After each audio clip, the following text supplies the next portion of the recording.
प्यारे बच्चों, कल आपां ये देखिया सी कि जदों किसी तार दे विचों दी करंट फ्लो करदा है तो उसके आले दुआले मैगनैटिक फील्ड सैटअप हो जाता।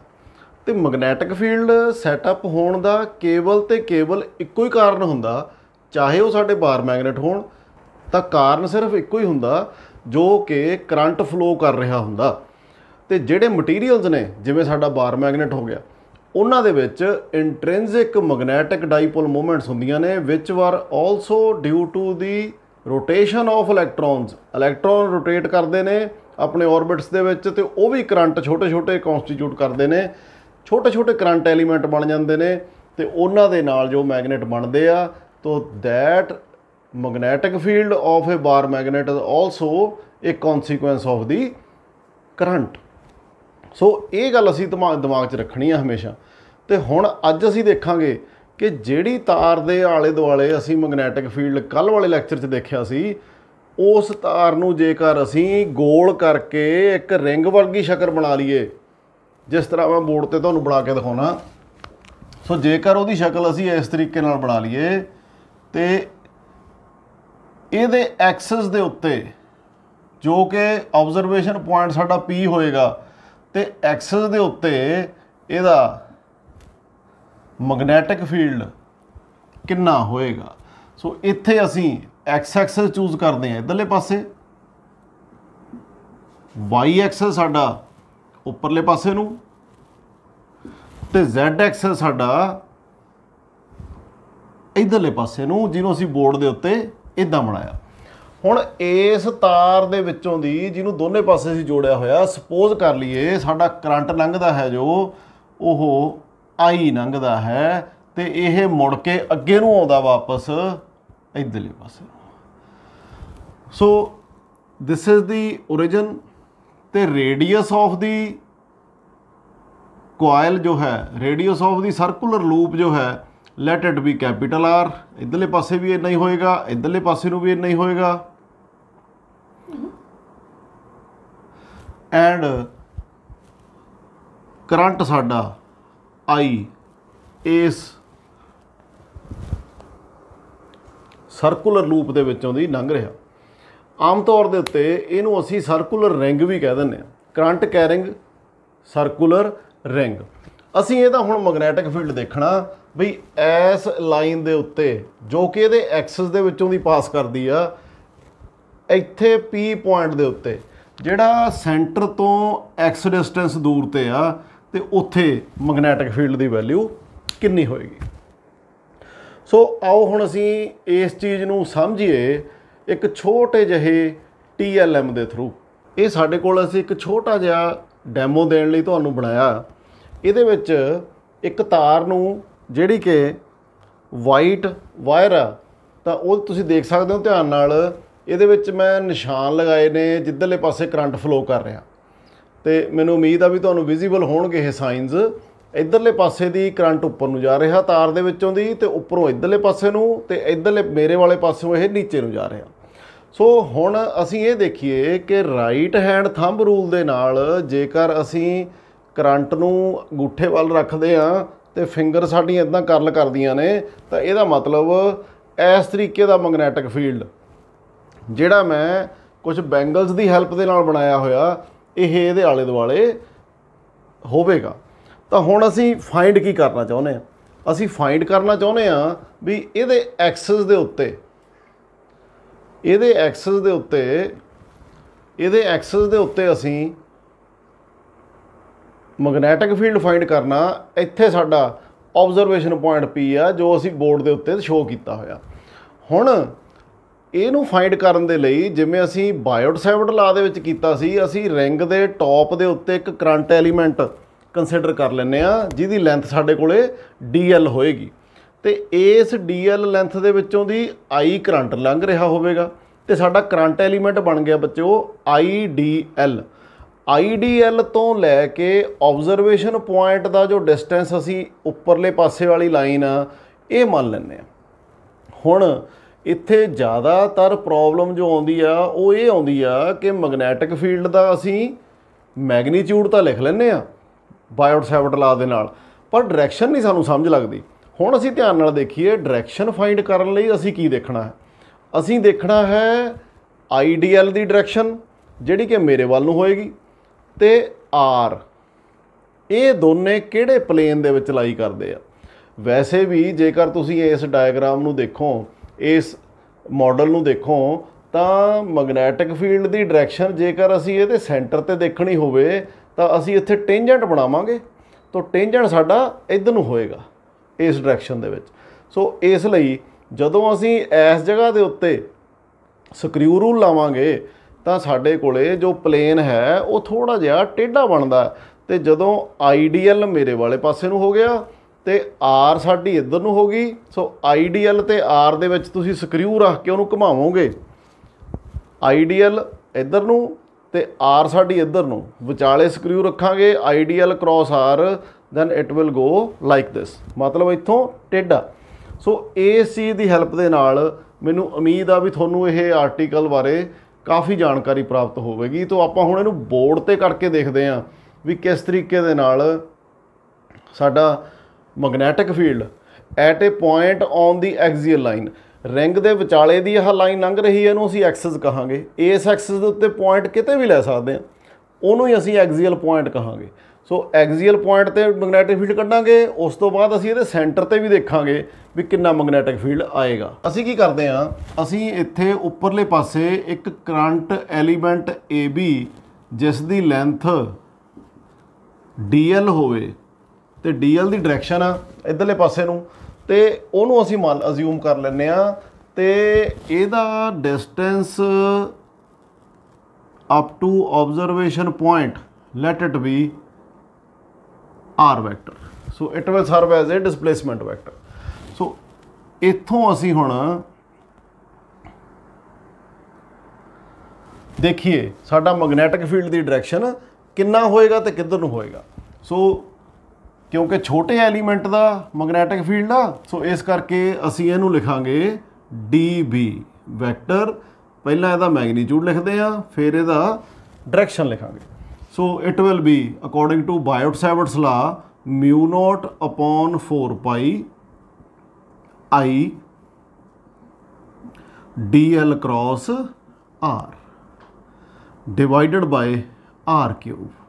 सो यह आपां अकॉर्डिंग टू बायोट-सैवर्ट्स लॉ पिछले लैक्चर दे विच पढ़िया सी। सॉल्व करिए जी। आईडीएल ते आर दे विच एंगल, आईडीएल साडा इधरले पासे नूं आ जिवें मैं तुहानूं इहदे विच दिखाया सी। सो आईडीएल मेरे वाले पासे नूं हो गया, आर इधर नूं हो गया। So there is a 90 degree angle between IDL and R. So if the angle between DL and R is 90 degree, so therefore DB will become mu naught upon 4 pi I DLR upon R cube। एक R sari इत्थे cancel हो जाएगी, so we are left with square।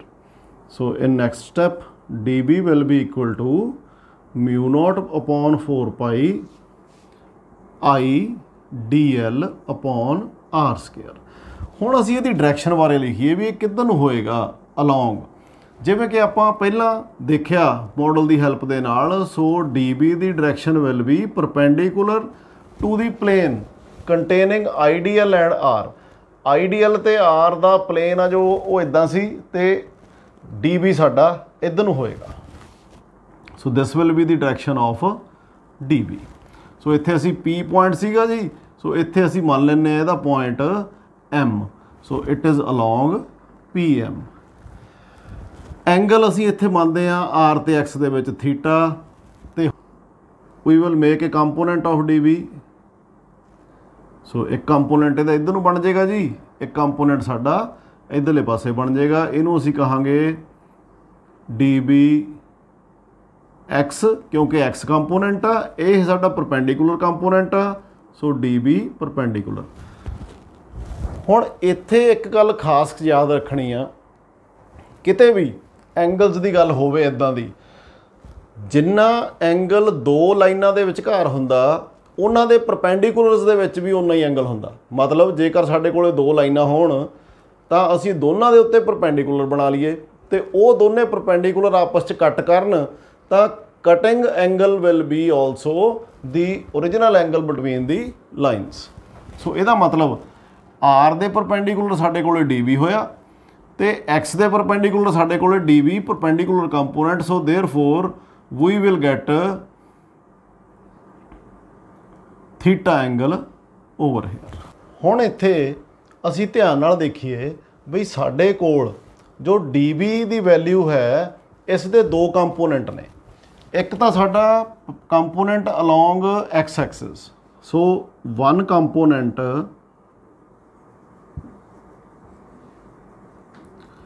is dbx and second one is db perpendicular। ਜੇਕਰ ਧਿਆਨ ਨਾਲ ਦੇਖੋ ਤਾਂ db perpendicular component ab element ਦਾ ਉੱਪਰ ਨੂੰ ਹੋਏਗਾ। ਜੇਕਰ ਅਸੀਂ ab ਦੇ ਅਗੇਂਸਟ ਇੱਕ a dash b dash component ਨੀਚੇ ਚੂਜ਼ ਕਰ ਲਈਏ ਜਿਹਦੀ ਲੈਂਥ dl ਡੈਸ਼ ਹੋਵੇ ਤਾਂ ਉਸ ਦਾ ਮੈਗਨੈਟਿਕ ਫੀਲਡ ਇਸੇ ਪੁਆਇੰਟ ਦੇ ਉੱਤੇ ਡਾਇਰੈਕਸ਼ਨ ਮੈਗਨੈਟਿਕ ਫੀਲਡ ਦੀ ਇੱਧਰ ਨੂੰ ਹੋਏਗੀ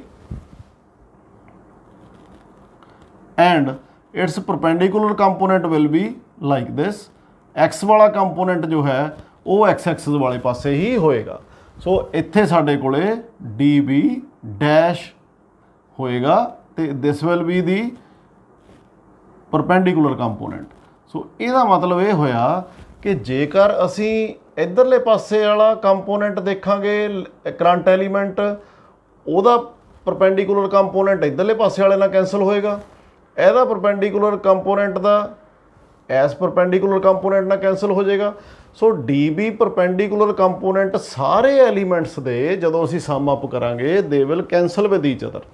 ਸਾਡੇ ਕੋਲੇ ਕੀ ਰਹਿ ਜਾਣਗੇ? ਸਾਡੇ ਕੋਲੇ total magnetic field will be of all the D B X components. So all db perpendicular components will cancel out with each other. So therefore the total magnetic field of the ring will be the integral of all the dbx components. So integral over the whole length of the ring. So ਹੁਣ ਅਸੀਂ ਸਾਰੇ ਜੋ dbx ਦੀ value ਹੈ ਉਹ ਅਸੀਂ ਉੱਥੇ ਲਿਖੀਏ ਤਾਂ ਇਹਦਾ ਮਤਲਬ dbx ਦੀ ਵੈਲਿਊ ਕਿਹਦੇ ਬਰਾਬਰ ਆਏਗੀ? ਦੇਖੋ db ਐਂਗਲ ਅਸੀਂ ਥੀਟਾ ਇੱਥੇ ਮੰਨਿਆ ਤਾਂ ਥੀਟੇ ਦੇ ਨਾਲ ਵਾਲੀ ਸਾਈਡ cos ਕੰਪੋਨੈਂਟ ਹੁੰਦੀ ਆ, ਥੀਟੇ ਤੋਂ ਦੂਰ ਵਾਲੀ ਸਾਈਡ साइन कंपोनेंट होंगी है। So D B X will be our D B sine theta. So it will be equal to over the whole length D B sine theta. So putting the values now D B की value put करिए जी mu not upon 4 pi I D L upon are square into sine theta. हुण R की value put करिए इस right angle triangle दे विचों। So in right angle triangle this one, so R is the hypotenuse, R square will be equal to capital R square plus x square. This is according to Pythagoras theorem. So R is capital R square plus x square दा under root. And also we need to calculate the value of sin theta. Also sin theta is from this very same right angle triangle perpendicular upon hypotenuse। एक गल इत्थे ध्यान रखियो थीटे दे सामने वाली side perpendicular हुंदी है हमेशा, थीटे दे नाल दी साइड बेस हुंदी है। So perpendicular is r upon hypotenuse is small r is r square plus x square दा under root। Okay, now putting the values we will get magnetic field B integral over the whole length mu naught upon 4 pi I dl upon r square putting the value of r square as r square plus x square, क्योंकि r की value under root है तो इस करके इहदा square जो है so it is square into sine theta. Sine theta is over r upon are square plus x square the under root. So this is also along x axis, क्योंकि असी total magnetic field कढ़ लिया हुण, सो ये साडा x axis वाले पासे होएगा, क्योंकि एक मैगनैटिक फील्ड का जो परपेंडिकुलर कंपोनेंट सी सारे एलीमेंट्स का उन्हें एक दूजे नूं कैंसल करता। So magnetic field will be, असी इत्थों हुण जो कॉन्सटेंट चीज़ां ने वो बाहर कढ़ लईए, mu not upon 4 pi I, अंदर साडे कोल रह जाएगा R is also over constant, integral of D L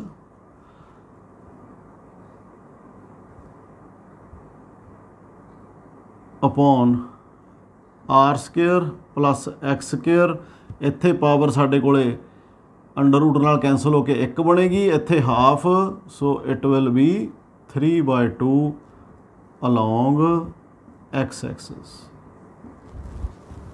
so magnetic field will be mu not upon 4 pi I R divided by R square plus x square 3/2 integral of D L. D L का integral देखने के लिए साढ़े कोल जिहड़ी ring सी, ring दे विचों असी निक्का जिहा पोर्शन चूज किया सी, इसकी लेंथ डी एल मन्नी सी, रेडियस सीगा इहदा आर। सो सारी लेंथ आ जो इसकी it will be the circumference of this ring. So circumference होएगा 2 pi R, so it will be 2 pi capital R. So हुण असी देखते हैं भी पाई नाल साडी पाई कैंसल हो जाएगी, 2 2s दा 4 and we are left with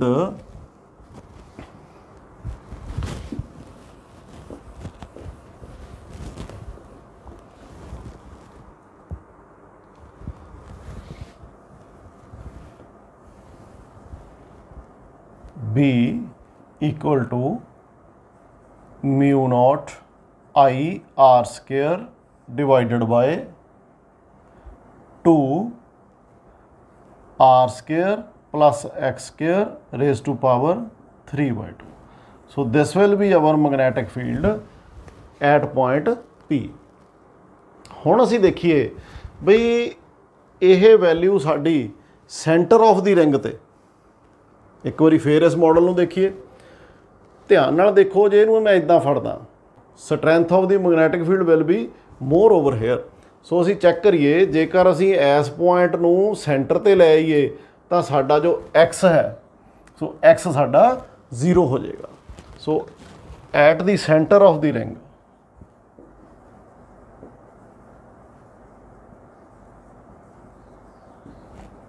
x is 0।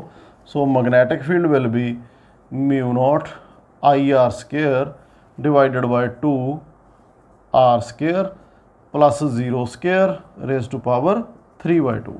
सो इनू सॉल्व कर लीए, सॉल्व करके साढ़े को आ जाएगा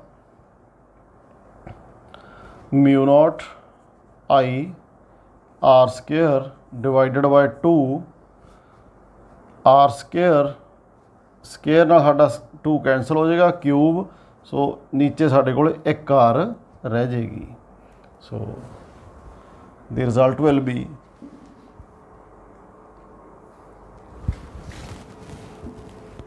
B equal to mu naught I upon 2 r. So this is the magnetic field at the centre of the ring.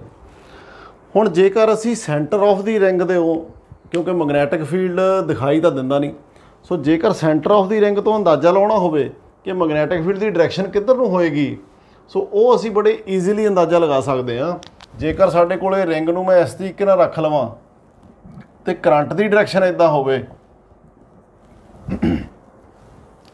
तो मैं गूठे नूं अपने नूं करंट वाली साइड ते रखदा होया, जेकर मैं इस आर्म दे उत्ते देखा तो मैं थंब नूं इधर नूं रखांगा तो magnetic field will B heading through the loop, मतलब इदां। सो विचालियों दी लूप दे विचालियों दी उपर नूं जाएगा। सो इस तरीके नाल असीं राइट हैंड थंब रूल दे नाल मैगनैटिक फील्ड की डायरैक्शन इत्थे भी देख सकते हैं।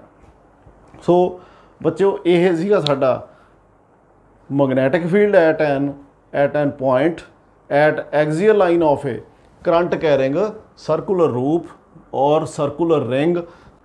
सेंटर के उत्ते मैगनैटिक फील्ड साडे कोले μ0I/2r होएगा। सो मैनूं उम्मीद आ कि अज दे लैक्चर तो तुहानूं ये वाला जो आर्टिकल आपां कीता है ये बड़े अच्छे तरीके नाल समझ लग गया होएगा। Thank you very much.